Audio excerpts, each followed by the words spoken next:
요한계시록 성경 강해 제11장 두 증인 대지 첫째 청량 1절에서 2절, 둘째 두 증거자 3절에서 7절, 셋째 증인 피살 8절에서 10절, 넷째 부활 휴거 11절에서 13절, 다섯째 찬송 14절에서 19절입니다. 1절 또 내게 지팡이 같은 갈대를 주며 말하기를 일어나서 하나님의 성전과 제단과 그 안에서 경배하는 자들을 청량하되 성전 밖 마당은 청량하지 말고 그냥 두라. 이것을 이방인에게 주었은즉 저희가 거룩한 성을 42달 동안 짓밟으리라. 지팡이 같은 갈대는 청량에 필요한 자와 같은 것인데 이것은 하나님의 말씀을 상징한 것입니다. 성경 말씀이 청량하는 자입니다. 정경을 카논이라 하는데 이것은 자 혹은 잼대라는 뜻입니다. 성전 제단과 그 안에서 경배하는 자들, 성전 생활하는 자와 제단 생활하는 자와 경배 생활하는 자들을 하나님께서 돌봐주시는 것입니다. 즉 성전 생활하는 자, 제단 생활하는 자, 경배하는 자가 하나님의 권고권 안에 있는 것입니다. 그렇다면 첫째, 성전 생활을 하는 사람은 어떤 사람인가? 그는 은밀한 골방에 들어가 하나님을 만나 섬기는 자이며 신령한 하나님의 집에서 사는 사람입니다. 누가복음 2장 49절에 예수께서 가라사대 어찌하여 나를 찾으셨나이까? 내가 내 아버지 집에 있어야 될 줄을 알지 못하셨나이까 하시니라고 했습니다. 성전을 찾아서 언제나 거기서 살려고 하는 사람은 하나님께서 권고하십니다.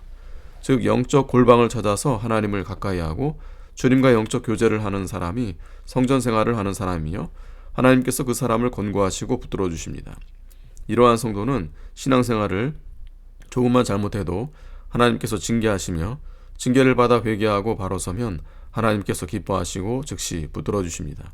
그러나 성전 밖 마당에서 하나님을 멀찍이 따라가면서 하나님의 말씀을 두려워하지 않고 자기 형편에 따라 말씀을 지키기도 하고 버리기도 하는 사람은 하나님께서 권고하시지 않고 버려두십니다.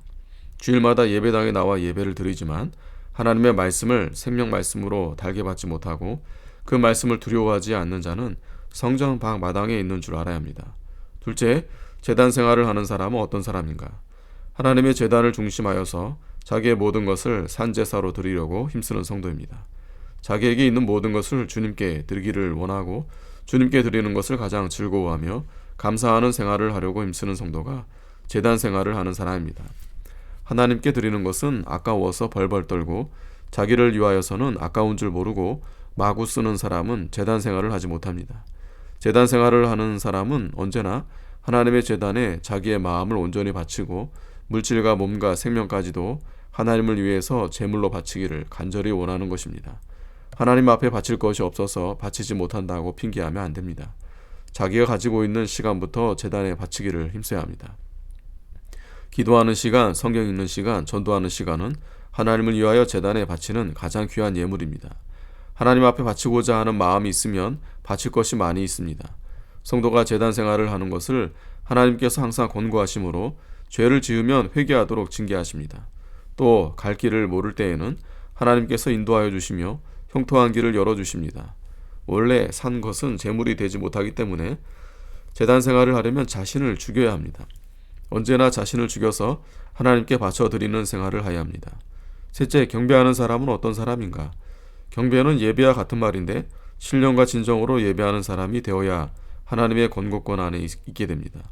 영으로 예배한다는 것은 영적 감동으로 말씀을 받아 영이 소생하는 역사가 있고 하나님과 영적 교통이 이루어지는 가운데 드리는 예배입니다. 교회에 영권이 없으면 하나님의 권고가 떠난 것입니다. 하나님의 말씀을 지식으로만 알았다고 하여 다 된 것이 아닙니다. 말씀을 전하고 받을 때에 영의 역사가 있어야 합니다. 영이 살아 움직이며 점점 새로운 힘을 얻어 나아가는 것이 중요합니다. 고린도전서 4장 20절에 하나님의 나라는 말에 있지 않고 오직 능력에 있음이라 하고 있습니다. 말씀을 증거할 때 영이 움직이고 영이 힘을 얻어야 합니다. 하나님 말씀을 받아 영의 권능이 점점 커 나아가는 것이 천국을 이루어가는 것입니다. 또 진정으로 예배드려야 하는데 진정이란 진리라는 뜻입니다. 진리대로 순종하며 진리대로 하나님을 경배하는 자에게 하나님의 권고가 임하고 영이 힘을 얻습니다. 이렇게 예배하는 사람은 그 예배를 통하여 자기의 나아갈 바 하나님의 뜻을 발견하고 복잡한 문제들을 하나님 앞에서 모두 해결받게 됩니다. 예배 시간에 자기의 문제가 해결되고 갈 길이 밝게 보여야 합니다. 하나님의 말씀에 비추어서 자기의 잘못된 점을 하나님 앞에 회개하고 그 말씀에 굳게 서서 나아가면 하나님의 권고가 있어 진리를 더욱 환하게 보여주십니다. 하나님께서 참도를 보여주시는데도 불구하고 마음을 완악하게 하여 그 말씀을 거역하면 나중에는 아주 촛대를 옮겨 버리십니다. 예수를 믿지 않는 유대인들이 스데반을 죽이려 할 때 하나님께서 깨닫게 하여 주시려고 스데반의 얼굴이 천사와 같이 되어 하늘문이 열리고 인자가 하나님 우편에 서신 것을 본다고 증거했으나 스데반을 죽이려는 무리들은 마음이 더욱 강팍하여 성령을 거역하였습니다. 영의 인도와 말씀의 인도를 따라가야 하나님의 권고가 있습니다. 말씀에 붙들려 말씀이 지시하는 곳으로만 걸어가고 자기에 대한 하나님의 뜻이 무엇인가를 찾아서 순종하는 것이 귀한 것입니다. 역대상 17장 1절에 다윗이 자기가 하나님을 위하여 성전을 지어드릴 마음이 생겼을 때 처음에는 나단 선지자도 좋다고 찬성했으나 하나님을 위하여 찬성했습니다. 하나님을 위하여 성전을 짓겠다고 하였으니 얼마나 좋은가. 그러나 그날 밤에 하나님께서 나단 선지자를 통해서 다윗이 성전 건축하는 것을 허락하지 않는다고 했습니다. 그리고 앞으로 다윗의 아들이 성전을 짓도록 허락하여 주셨습니다.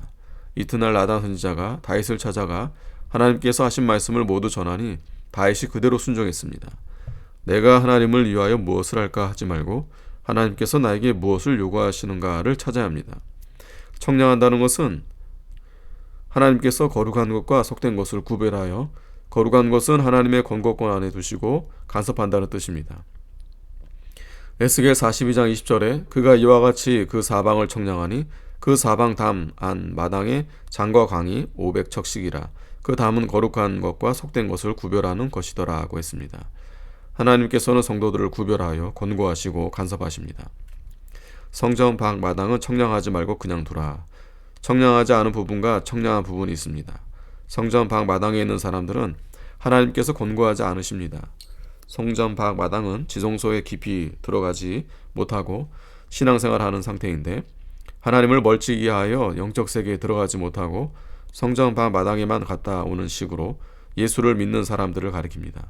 하나님 앞에 바치는 것도 마지 못하여 체면 유지나 하려고 바칩니다. 성도가 예수를 믿되 하나님의 권고와 인도하심이 있는 신앙생활을 해야 합니다. 성도라는 이름은 있으나 성전 밖 마당에 있어서 하나님의 권고와 성령의 역사와 하나님의 인도하심을 받지 못한다면 참으로 가련한 일입니다. 성전 밖 마당에 있는 자는 하나님의 권고가 떠나서 죄를 지어도 내버려 두십니다. 이렇게 되면 죄를 지으면서도 별다른 가책이 없습니다.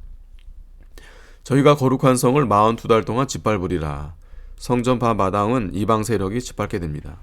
42달은 3년 반입니다. 7년 대환란의 절반까지 짓밟는다는 뜻입니다. 7년은 하나님의 내정수이며 그 절반도 내정수입니다. 실제로는 얼마인지 알 수 없습니다. 3절 내가 나의 두 증인에게 권세를 주리니 저희가 굵은 베옷을 입고 1260일을 예언하리라. 두 증인은 교회를 상징합니다. 이 두 증인을 두 촛대라고 하였고 1장 20절의 촛대는 교회라고 하였으니 두 증인은 교회를 상징하는 것입니다. 둘은 증거자의 수입니다. 예수님이 제자들을 전도하러 보낼 때에도 둘씩 보내셨습니다. 또 두 증인은 두 교회인데 유대인 중에서 예수 믿는 교회와 이방인 중에서 예수 믿는 교회라고 할 수 있습니다. 로마서 11장 17절에도 두 감람나무가 나오는데 그 내용은 돌 감람나무가 참 감람나무에 접붙임이 되었다는 것입니다. 이것은 유대인 중에서 믿는 성도와 이방인 중에서 믿는 성도가 하나가 된 것을 말합니다. 굵은 베옷을 입고 겸비하여 회개하는 모습을 나타냅니다. 1260일, 한 달을 30일로 계산하면 42개월, 즉 3년 반입니다. 계시록에는 1260일, 이 두 번 나옵니다. 그 둘을 합하면 7년이 됩니다. 그러므로 7년 대환란이라고 합니다. 그러나 7수는 하나님의 내정수이며 상징적인 수이어서 실제로는 얼마인지 모릅니다. 여기 1260일도 실제로는 얼마인지 모르는 하나님의 내정수입니다. 그러나 이 기간이 말세의 대환란의 절반이라는 것은 확실히 알 수 있습니다. 예언하리라는 하나님의 말씀을 증거한다는 뜻입니다. 교회는 항상 회개하면서 하나님의 말씀을 증거하는 것이 사명입니다. 회개하지 않으면 모두 망합니다. 누가복음 13장 4절에 또 실로암에서 망대가 무너져 치어 죽은 18사람이 예루살렘에 거한 모든 사람보다 죄가 더 있는 줄 아느냐? 너희에게 이르노니 아니라 너희도 만일 회개치 아니하면 다 이와 같이 망하리라 하고 했습니다. 그러므로 성도가 날마다 마음에 있는 죄를 회개하여야 합니다. 행동으로 죄를 짓지 않았다고 하여도 마음으로 지은 죄가 많이 있습니다. 죄를 철저히 회개하면서 하나님의 말씀을 부지런히 증거하는 것이 교회의 사명인 것입니다. 4절, 이는 이 땅의 주 앞에 섰는 두 감람나무와 두 촛대니. 주 앞에 섰다는 것은 하나님 앞에 섰다는 뜻입니다. 마태복음 22장 44절에도 하나님을 주라고 했습니다. 두 감람나무와 두 촛대는 3절에서 말한 두 증인과 같은 뜻으로 교회를 상징합니다. 두 감람나무는 예수 그리스도를 상징하기도 합니다. 스가랴 4장 12절에 다시 그에게 물어 가로되 기름을 흘러내는 두 금관 옆에 있는 이 감람나무 두 가지는 무슨 뜻이니까? 그가 내게 대답하여 가로되 내가 이것이 무엇인지 알지 못하느냐? 대답하되 내 주여 알지 못하나이다. 가로되 이는 기름 발리운 자 둘이니 온 세상의 주 앞에 모셔 섰는 자니라 하더라고 했습니다. 여기에서 감람나무는 기름 발리운 자라고 했으며 다니엘 9장 25절에 기름 부음을 받은 자는 메시아 곧 그리스도를 가리킵니다. 그러므로 예수 그리스도와 교회는 결국 하나인 것입니다. 왜냐하면 교회는 그리스도의 몸이요 교회의 머리 되시기 때문입니다. 교회를 촛대로 비유한 것은 교회가 촛대와 같이 세상에서 빛을 발하기 때문입니다. 어두운 세상에 하나님의 빛을 내보내는 곳이 교회입니다. 또 교회를 감람나무로 비유한 것은 하나님께로부터 기름이 흘러 내려오는 것을 나타냅니다. 기름은 진리와 영감을 말하는데 주님께로부터 이 기름을 받으면 그 촛대에 불이 켜져 널리 빛을 비추어 나갑니다. 그러므로 교회는 언제나 감람나무 되시는 예수 그리스도에게서 기름을 받아 세상의 영적 빛을 비추어 나아가는 사명을 감당해야 합니다. 이 사명을 다하려면 교회가 먼저 베옷을 입고 날마다 회개하며 그리스도께의 은혜를 받아야 합니다. 5절, 만일 누구든지 저희를 해하고자 한즉 저희 입에서 불이 나서 그 원수를 소멸할지니 누구든지 해하려 하면 반드시 이와 같이 죽임을 당하리라. 저희를 해하고자 한즉 저희는 두 증인이요 교회이므로 누구든지 교회를 해하고자 하면 저희 입에서 불이 나와서 원수를 소멸합니다. 예레미야 5장 14절에 그러므로 만군의 하나님 여호와가 이같이 말하노라. 그들이 이 말을 하였은즉 볼지어다 내가 내 입에 있는 나의 말로 불이 되게 하고 이 백성으로 나무가 되게 하리니 그 불이 그들을 사르리라 하고 했습니다. 불은 하나님의 말씀인데 그 말씀대로 심판하신다는 뜻입니다. 누구든지 하나님의 교회를 해하려고 하면 하나님의 말씀이 심판의 불이 되어 그 말씀대로 심판하고 불사르게 됩니다. 6절, 저희가 권세를 가지고 하늘을 닫아 그 예언을 하는 날 동안 비 오지 못하게 하고 또 권세를 가지고 물을 변하여 피 되게 하고 아무 때든지 원하는 대로 여러 가지 재앙으로 땅을 치리로다. 교회가 하나님의 말씀대로 예언하였고 그 말씀이 성취되어 비가 오지 않고 기근이 나며 또 물이 변하여 피가 되기도 합니다. 이것은 여러 가지 재앙으로 땅을 치리로다 한 것을 보아 하나님의 징계와 재앙입니다. 비 오지 못하게 하고 하나님이 주시는 은혜와 복이 중단된다는 뜻입니다. 증인들이 말씀을 전할 때 회개하지 않고 그 말씀을 무시하고 반항하는 사람들에게는 하나님의 은총과 축복이 끊어집니다. 학개 1장 10절에 그러므로 너희로 인하여 하늘은 이슬을 그쳤고 땅은 산물을 그쳤으며 내가 한 재를 불러 이 땅에 산에 곡물에 새 포도주에 기름에 땅의 모든 소산에 사람에게 육축에게 손으로 수고하는 모든 일에 임하게 하였느니라 하고 했습니다. 신명기 28장 24절에는 여호와께서 비 대신에 티끌과 모래를 내 땅에 내리시리니 그것들이 하늘에서 내 위에 내려서 필경너를 멸하리라 하고 했습니다. 물을 변하여 피가 되게 하고 물은 하나님께서 인생에게 은혜와 복으로 주신 것인데 회개하지 않고 순종하지 않으면 이미 주신 은혜와 복을 빼앗기고 앙화와 저주를 받아 사망에 이르게 됩니다. 학개 1장 6절에 너희가 많이 부릴지라도 수입이 적으며 먹을지라도 배부르지 못하며 마실지라도 흡족하지 못하며 입어도 따뜻하지 못하며 일꾼이 싹을 받아도 그것을 구멍 뚫어진 전대에 넣음이 되느니라 하고 했습니다.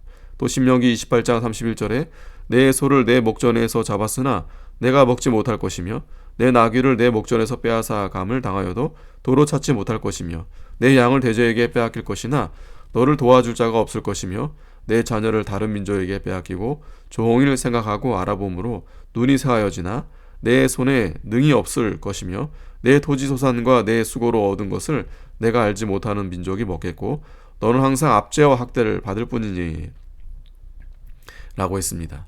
모세가 나일강 물을 피가 되게 한 것도 애굽의 모든 행복의 원천을 친 것입니다. 7절 저희가 그 증거를 마칠 때 무적행으로부터 올라오는 짐승이 저희로 더불어 전쟁을 일으켜 저희를 이기고 저희를 죽일 터인즉. 무적행으로부터 올라온 짐승, 이것은 적 그리스도인데 교회를 핍박하고 성도들을 죽이는 국가나 단체나 사회적인 세력들을 가리킵니다. 이 적 그리스도는 세계적으로 권세를 잡고 참 기독교와 더불어 싸우고 기독교를 박해하고 박멸하려고 합니다. 저희를 죽일 터인즉 말세의 적 그리스도가 나와서 성도들을 핍박하고 죽이는데 그 세력이 너무 커서 교회가 감당하지 못합니다. 이것은 또한 박해로 인하여 교회의 활동이 정지될 것을 뜻합니다. 아멘.